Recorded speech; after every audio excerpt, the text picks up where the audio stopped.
Hello साथियों, भारतीय नागरिक सुरक्षा संहिता 2023 की धारा 132 जो कि सीआरपीसी की धारा 133 के समरूप है, ऐसे व्यक्ति के बारे में समन या वारंट जो उपस्थित नहीं हुआ है।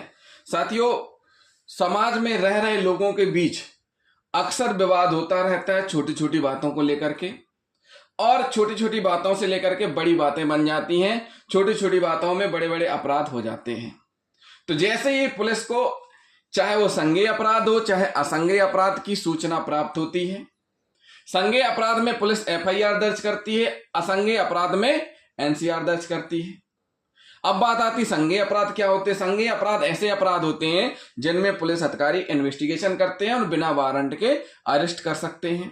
असंज्ञेय अपराध ऐसे होते हैं जिनमें कि पुलिस अधिकारी बिना वारंट के गिरफ्तार नहीं कर सकते और न्यायालय की परमिशन के बगैर इन्वेस्टिगेशन भी नहीं कर सकते हैं। तो साथियों, पंजीकरण दोनों का होता है। तो ऐसी स्थिति में अब संज्ञेय अपराध भी दो कैटेगरी हैं, जमानती अपराध, अजमानती अपराध। जमानती अपराध ऐसे होते हैं जिनमें कि अभियुक्त को राइट है जमानत प्राप्त करने का, और अजमानती अपराध न्यायालय के विवेक के ऊपर डिपेंड करता है जमानत देना कि नहीं देना। पुलिस का काम है अरेस्ट करके पेश करना कारण सहित। अगर अजमानती अपराध भी जिनमें 7 साल या 7 साल से कम की सजा का प्रावधान है, तो उनमें पुलिस को रीजन देना पड़ेगा, कारण बताना पड़ेगा, और उसके बाद ही चेकलिस्ट भर के गिरफ्तारी की जाएगी, न्यायालय में पेश किया जाएगा। अगर 7 वर्ष से अधिक है सजा का प्रावधान, उन मामलों में गिरफ्तारी कर सकते हैं, उनमें कारण की आवश्यकता नहीं है। लेकिन 7 वर्ष से कम वालों में कारण की आवश्यकता है, आपको चेकलिस्ट देनी पड़ेगी जो भी पुलिस अधिकारी अरेस्ट करेगा।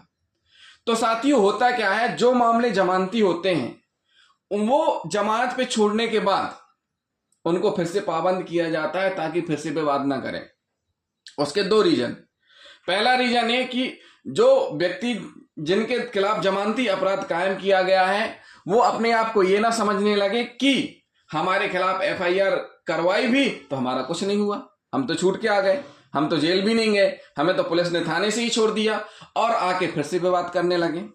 दूसरा पक्ष, जो पीड़ित पक्ष है, वो ये ना सोचने लगे कि लो भैया, पुलिस के पास गए थे, रिपोर्ट की थी, लेकिन पुलिस ने कार्रवाई नहीं की, जेल ही नहीं भेजा।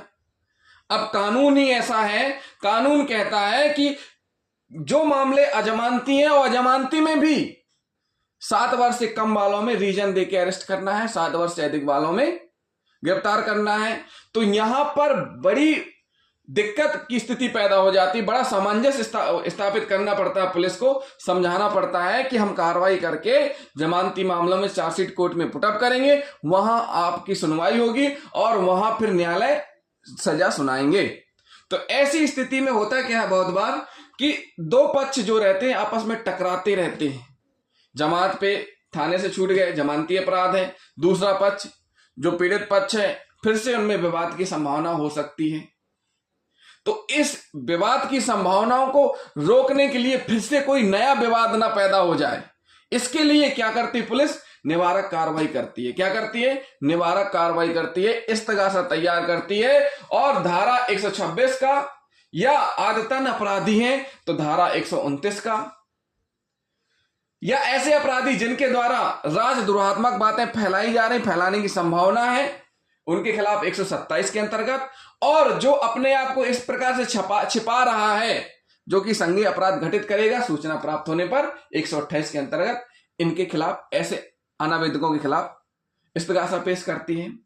तो साथियों, इस्तगासा जो इसलिए पेश किया जाता है ताकि कार्यपालिक मजिस्ट्रेट के द्वारा इनको पाबंद किया जाए मुचलके पर कि अगर अब आपने अपराध किया तो आपके खिलाफ फिर अगली कार्रवाई होगी। हम आपको वो अगली वीडियो में बताएंगे कौन सी कार्रवाई होगी।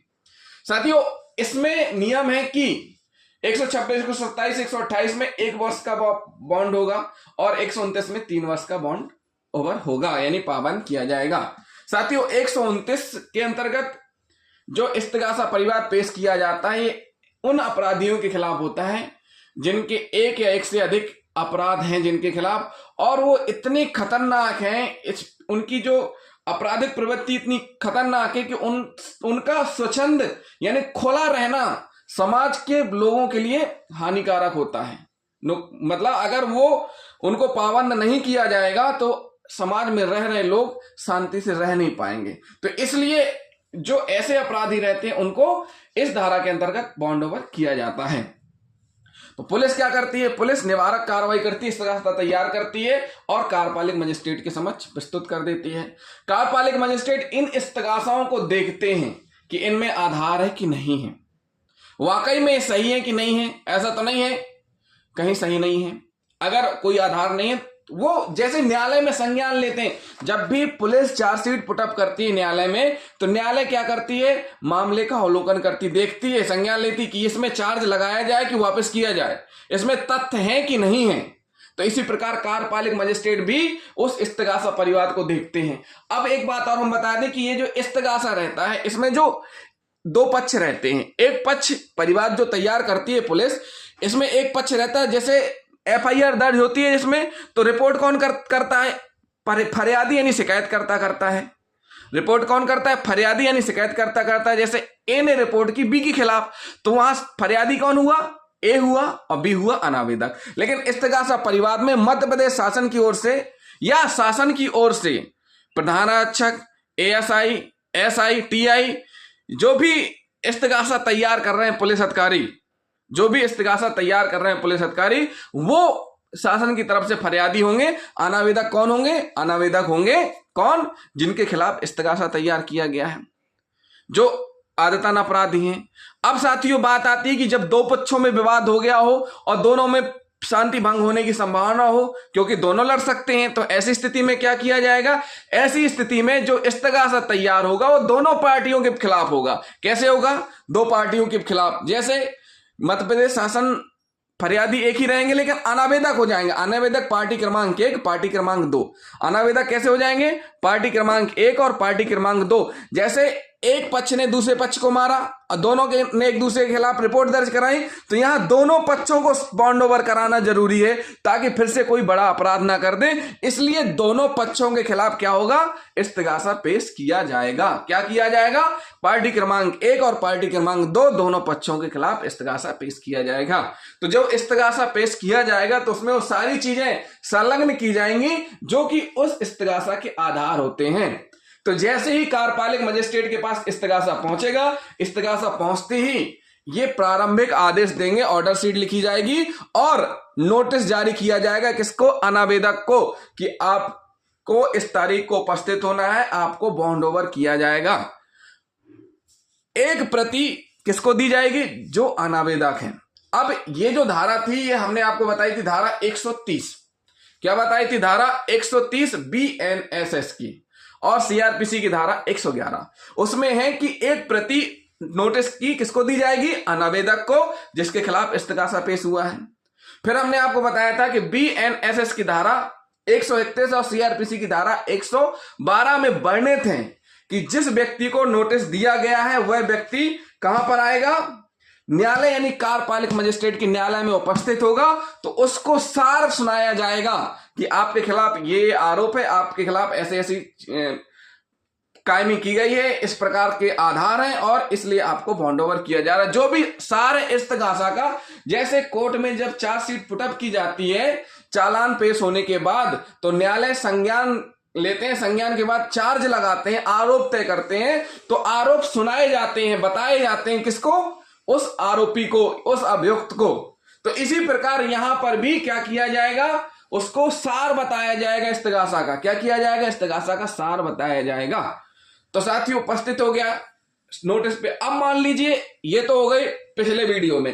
अब नए वीडियो में जो धारा हम बता रहे हैं, अब मान लीजिए जिसको नोटिस भेजा गया है, जिसको नोटिस जारी किया गया है, नोटिस जारी होने के बाद, नोटिस तामील होने के बाद, मतलब तामील मतलब उसको एक प्रति मिल चुकी है, उसके बावजूद भी उपस्थित नहीं हुआ है, उसके बावजूद भी वह अनावेदक उपस्थित नहीं हुआ है, तो धारा 132 जो कि सीआरपीसी की धारा 113 के समरूप है, ऐसे व्यक्ति को सम्मन या वारंट जो उपस्थित नहीं हुआ है जारी होगा। क्या होगा? जारी किसके द्वारा किया जाएगा?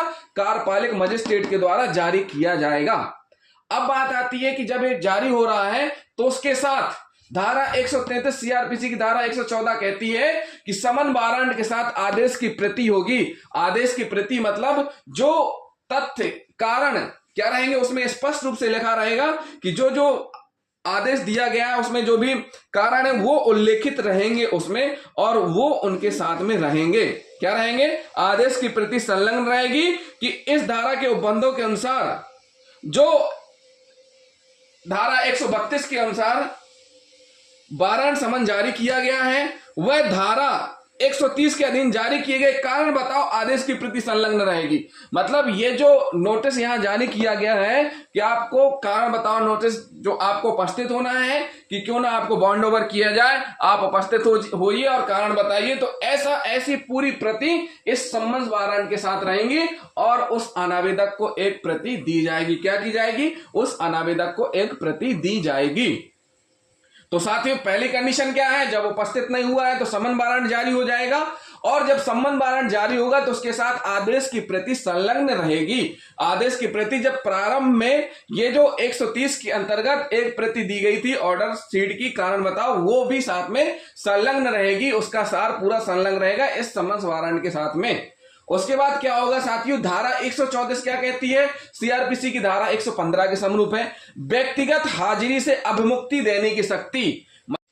धारा 134 सीआरपीसी की धारा 115 व्यक्तिगत हाजिरी से अभिमुक्ति देने की शक्ति। मतलब ये हुआ कि इस धारा के अंतर्गत मजिस्ट्रेट को यह विवेक शक्ति प्रदान की गई है, यदि वह उचित समझे तो ऐसे व्यक्ति को जिसके विरुद्ध पर शांति कायम रखने हेतु बंद पत्र निष्पादित करने के लिए कारण बताओ आदेश पारित किया गया है। मतलब कारण बताओ आदेश यानी नोटिस जारी किया गया है और एक प्रति तामील की गई है, उस व्यक्ति को, जिस व्यक्ति को क्या हुआ है, नोटिस जारी किया गया, कारण बताओ, न्यायालय में व्यक्तिगत रूप से उपस्थित रहने की छूट दे सकते हैं। क्या कर सकते हैं? छूट दे सकते हैं, या अपने अधिवक्ता के द्वारा हाजिर रहने की अनुज्ञा दे सकते हैं, या अधिवक्ता के द्वारा, अधिवक्ता उपस्थित हो जाएंगे उनके, या अधिवक्ता के साथ उपस्थित हो जाएंगे। तो इस प्रकार से इनको शक्ति है कार्यपालिक मजिस्ट्रेट को कि वह इस प्रकार की व्यक्तिगत छूट दे सकते हैं। तो साथियों, ये हुई बीएनएसएस की धारा 132, 133 और 134। तो जिन साथियों ने अभी तक हमारे चैनल को सब्सक्राइब नहीं किया, हमारे चैनल को जरूर सब्सक्राइब कर लें,